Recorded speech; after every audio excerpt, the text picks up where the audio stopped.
Le deuxième moment de rock'n'roll de cette matinale, c'est avec vous, Valérie Drou. Bonjour. Bonjour. La Presse Magazine, ce matin, le site d'information français Ouzbek Erika. Ouzbek Erika qui nous emmène aux Pays-Bas. Là-bas, comme dans de nombreux autres pays occidentaux, une partie des personnes âgées souffrent de solitude. Selon les dernières statistiques néerlandaises, un tiers des plus de 75 ans disent se sentir seuls.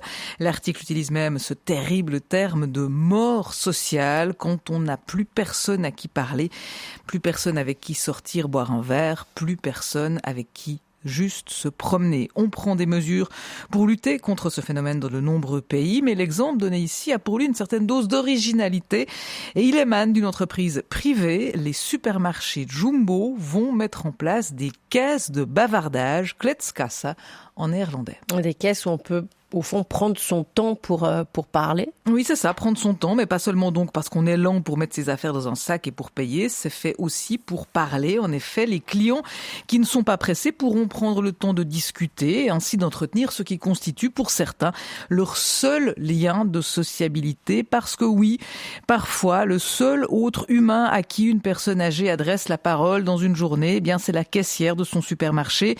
La chaîne Jumbo a testé ce système ces 2 dernières années. Les retours sont positifs. Elle va donc les installer dans plusieurs de ses points de vente dans tout le pays en fonction des zones les plus touchées par ce phénomène de solitude des aînés.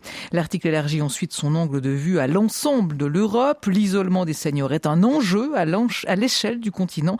Depuis quelques années, par exemple, dans plusieurs pays se multiplient les logements intergénérationnels. Alors on connaît chez nous des initiatives individuelles où un étudiant loue une chambre à un prix modique chez une vieille personne en échange de petits services. Ouzbek Erika donne l'exemple toujours aux Pays-Bas d'un EMS qui est un peu particulier parce que là c'est donc institutionnalisé. Dans ce home, étudiants et personnes âgées cohabitent. Les jeunes ne payent pas de loyer. En échange, ils consacrent 30 heures par mois à leurs seniors. Discuter, manger ensemble, se promener, voire même leur enseigner l'usage des réseaux sociaux ou alors écouter du vieux rock'n'roll. C'est une bonne idée. Finalement, je vous avais dit que c'était le deuxième moment rock'n'roll de la matinale. Des caisses, bavardages et autres initiatives pour lutter contre la solitude des personnes âgées. C'est donc à lire sur le site ouzbekerika.com. Merci Valérie, à tout à l'heure pour les unes du jour. À tout à l'heure.